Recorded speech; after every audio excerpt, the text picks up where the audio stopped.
Assalamualaikum warahmatullahi wabarakatuh. Salam sejahtera untuk kita semua. Kali ini saya ingin menjelaskan mengenai cara mengakses referensi yang terbaru dan terpercaya. Di sini memanfaatkan perpustakaan sebagai sumber data, informasi, dan bahan tulisan. Perpustakaan pada umumnya menyediakan berbagai konteks data atau informasi yang terekam dalam berbagai bentuk media, seperti media cetak dan media audiovisual. Hal pertama yang harus dilakukan pada saat memasuki perpustakaan adalah memahami letak sumber informasi yang dibutuhkan berada. Salah satu tempat yang patut dituju adalah bagian referensi. Bagian referensi ini biasanya berisi koleksi tentang ensiklopedia, indeks, bibliografi, atlas, dan kamus. Mencari buku-buku terbaru terbitan 5 tahun terakhir. Pencarian buku dapat dilakukan dengan cara online katalog. Biasanya menggunakan termal komputer, mencari buku dengan judul dan nama penulis yang jelas, atau mencari file-file yang berkaitan dengan topik yang sedang ditulis. Sedangkan menggunakan komputer juga dapat menggunakan kartu katalog untuk mencari buku atau artikel yang dibutuhkan. Pada umumnya, buku koleksi perpustakaan didata dalam 3 jenis kartu katalog, yaitu katalog yang berisi data tentang pengarang atau penulis, judul buku, dan subjek topik tertentu. Saudara bisa memeriksa bahan pustaka yang telah diperoleh. Yang pertama di sini mengatur waktu membaca.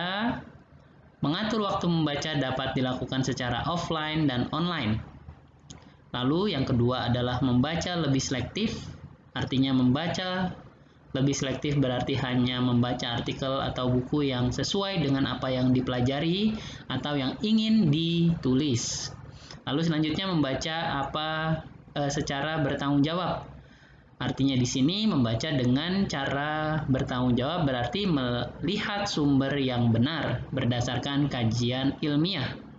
Lalu membaca secara kritis, yaitu membaca secara kritis berkaitan dengan pertanyaan apa yang telah kita baca secara mendalam. Selanjutnya membuat catatan dari bahan pustaka.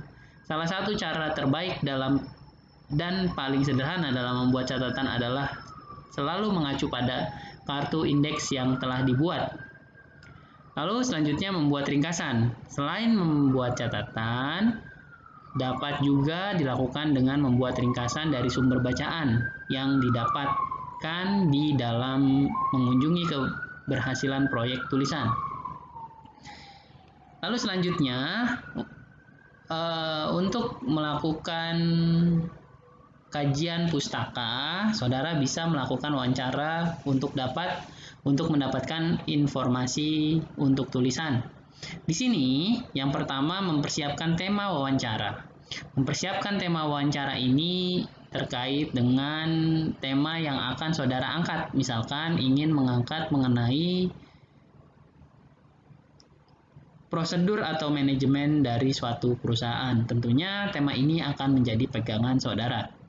Selanjutnya menentukan orang yang tepat untuk diwawancarai. Misalkan wawancaranya berbentuk snowball.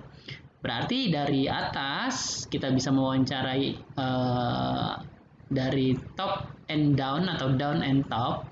Misalkan kita mewawancarai kepala sekolah, manajer, nah itu dari atas ke bawah. Kalau misalkan dari bawah ke atas, berarti dari yang paling rendah jabatannya, misalkan resepsionis. Nah itu untuk menggali data yang akan dilakukan untuk melengkapi informasi di dalam tulisan. Lalu yang ketiga, mempersiapkan pedoman wawancara. Tentunya hal ini terkait dengan teori-teori apa saja yang akan diambil.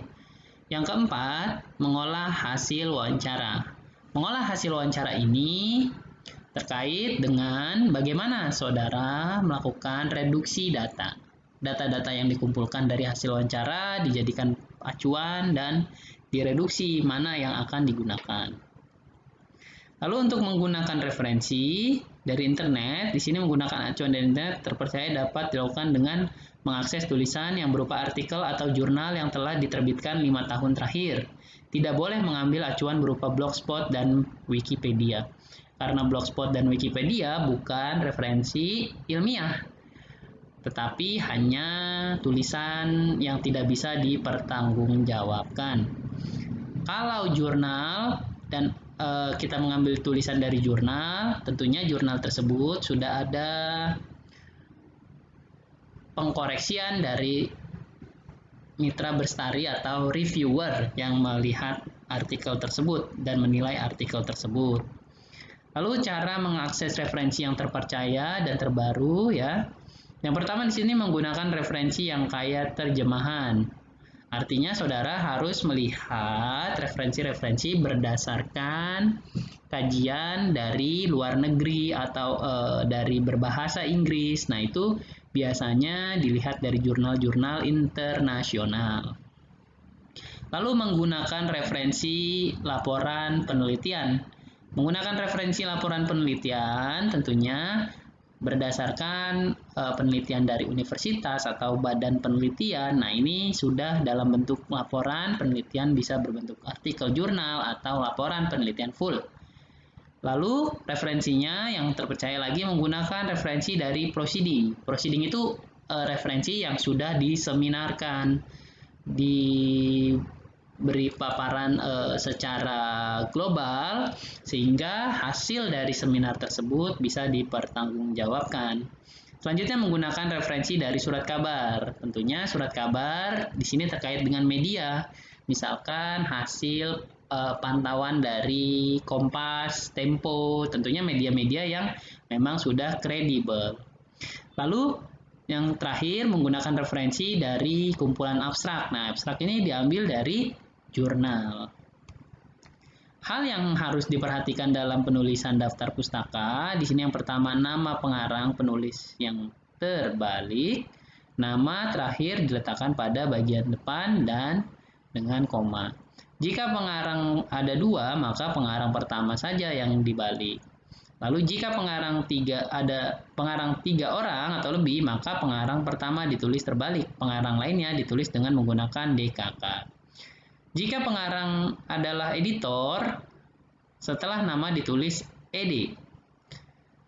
1 editor atau EDS, lebih dari 2. Gelar kesarjanaan, ya kesarjanaan misalkan SPD, MPD atau SE, MSI, ya, tidak dituliskan. Jadi di dalam membuat daftar pustaka tidak boleh menggunakan gelar.